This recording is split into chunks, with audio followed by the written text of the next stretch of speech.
This meeting is being recorded. Hello everyone and welcome to Middle East Macro Media. I'm your moderator, Matt Jamal. In today's episode, we examine Washington's policy toward Taliban-led Afghanistan, the rise of militant groups in the country, and the worsening human rights situation in Afghanistan. Joining us to unpack these developments is Ambassador Annie Pforzheimer.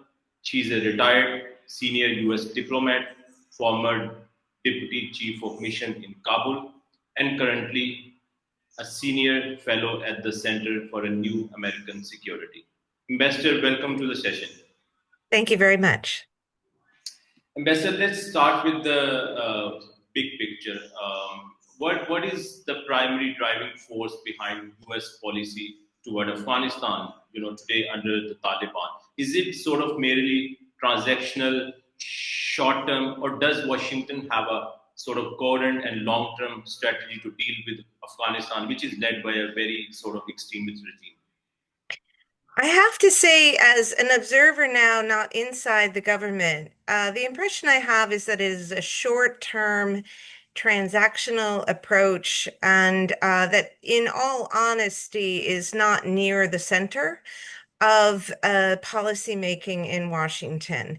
After so many years where Afghanistan led some parts of the policy discussion, it is really kind of secondary within other conversations about China, Russia, India, Pakistan, and there is also a new emphasis on the issue of hostages, which of course have been a problem for many, many years, but this administration has chosen to highlight that problem as one of its central issues with the Taliban.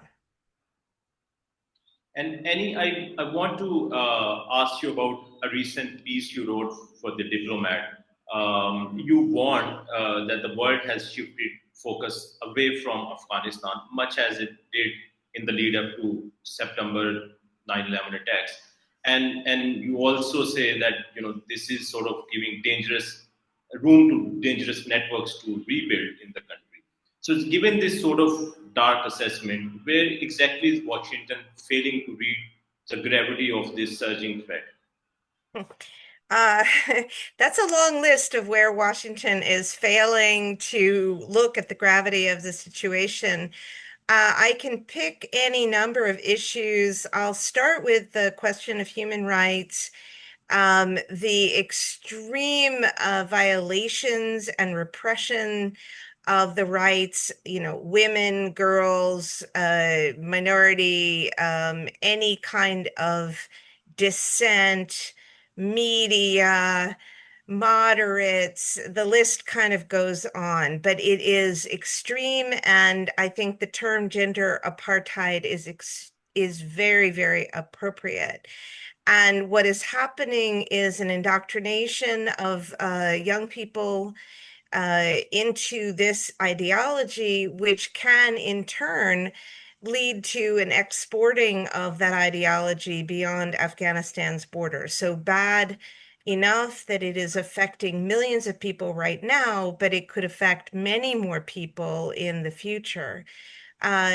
Also, currently is the Taliban's hosting of groups that espouse terrorism. And of course, they are inviting, in a way, some kinds of deadly reprisals, such as we saw happening from Pakistan. I am not saying that the Taliban is only to blame for this, but their hosting of the Tehrik-i-Taliban in Pakistan is definitely a factor in the reprisals which have taken place and hurt civilians, according to the United Nations. Those are just two of the consequences that you can, I think, easily say Washington is ignoring. And Annie, you said that policy toward Afghanistan is not really at the center of this government's agenda, but what is at the center is the issue of hostage, which Afghan Taliban have taken. Um, so, how important is this specific issue for the US, in its overall relationship with the Taliban?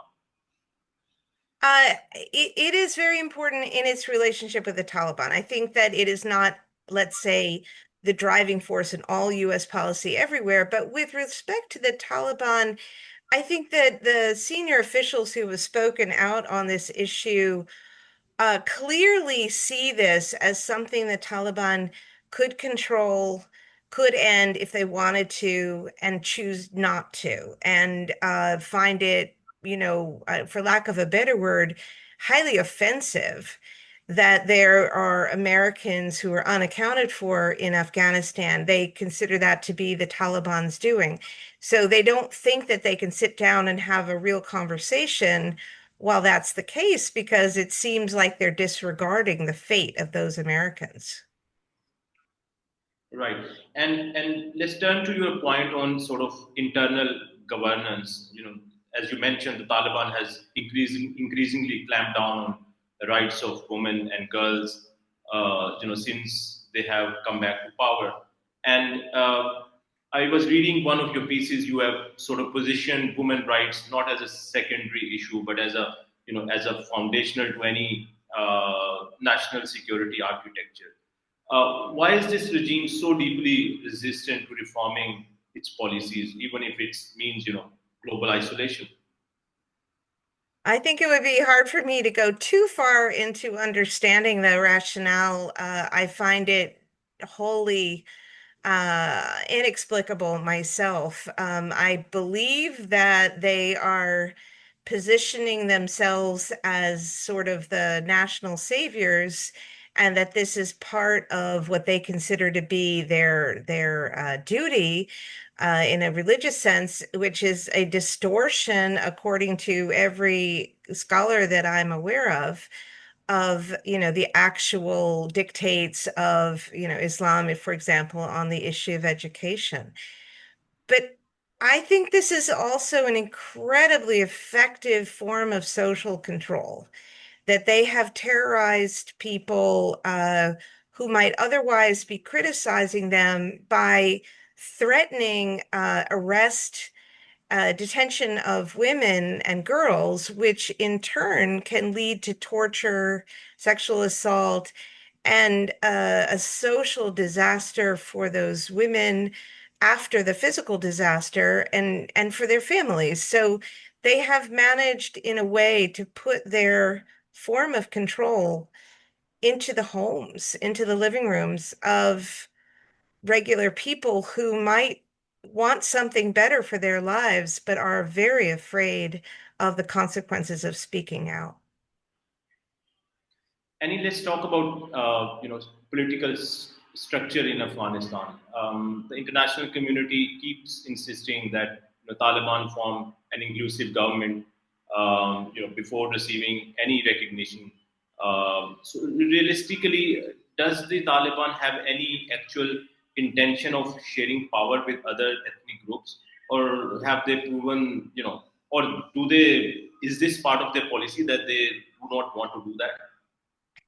I would say it's probably part of their policy that they will never do that. And that the other thing is the difference between inclusive government with the T, which might mean that you perhaps have elites from other parties or ethnic groups or parts of the country represented, and governance, where it means not only who's in power, but also whether ordinary people have access to power, and whether they have the ability to dissent and criticize and agitate for something that they want that the government isn't giving them. So, what the international community has said it really wants is inclusive governance, the kind of rule that is open, and I don't think could possibly be met by just adding a few different faces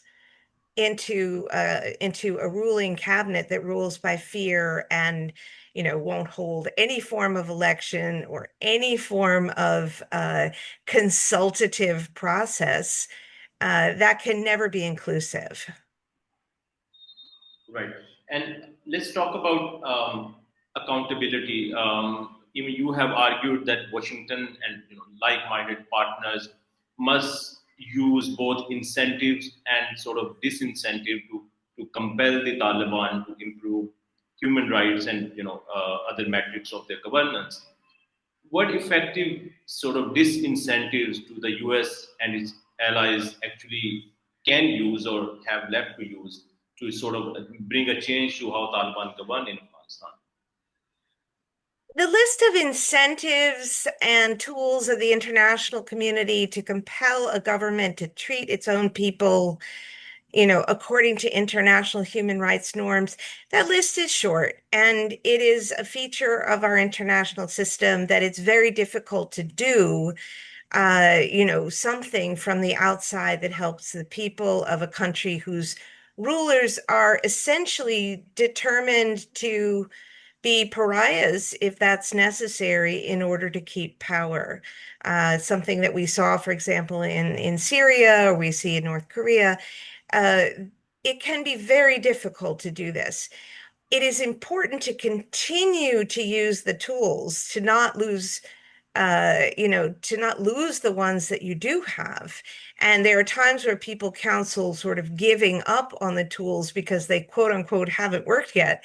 Um, Reversing the non-recognition policy, for example, would be a disaster for people who are inside the country trying very hard to claim their rights, because it would essentially say that they have no legitimacy, that the Taliban has the legitimacy.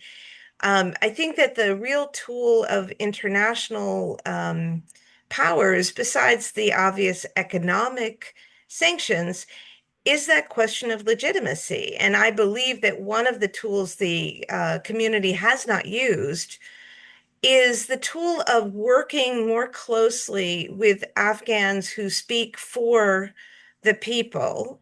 And that doesn't mean sort of former politicians. It means people who are genuinely in touch with fellow Afghans who want, girls' education, for example. How can we elevate those voices and make the Taliban see that the international community is listening to those people and those desires, even if the Taliban regime is not? Right. Lastly, I want to ask about the sort of security threat emerging from Afghanistan. Uh, what exactly is the relationship of Taliban with different host of militant groups that are how sort of based in Afghanistan? One example is that the TTP, is based in Afghanistan, and Pakistan is trying to counter that, and they've changed policy and striking them within Afghanistan. But still, Afghan Taliban have not moved against TTP, and in extension, other groups. Why is it so important for Taliban to protect these groups? Um, Again, it's a little difficult for me to enter into that mindset. I assume that they see it as partly protection for themselves. This is, in case things don't go well, they have friends in other places. I think they see some of these groups as having legitimate reasons to fight. I think in some cases they simply have their hands full controlling the country, and they don't want to enter into a battle that could cost them military, assets, or the ability to, go after their own citizens. And maybe it's a bargaining chip to try to get countries in the region to recognize the Taliban and to deal with them, because otherwise perhaps they will unleash these forces. So the UN has made it crystal clear that what they're doing is against international norms. That's why there are sanctions against Taliban leaders for hosting Al Qaeda and its affiliates, and all of these other groups that they host. that part of the international community's position, at least, is coherent and hasn't changed. Right. Thank you, Annie, for your time and very insightful and hoping to have you back at the show again. Thank Thank you you. very much for inviting me.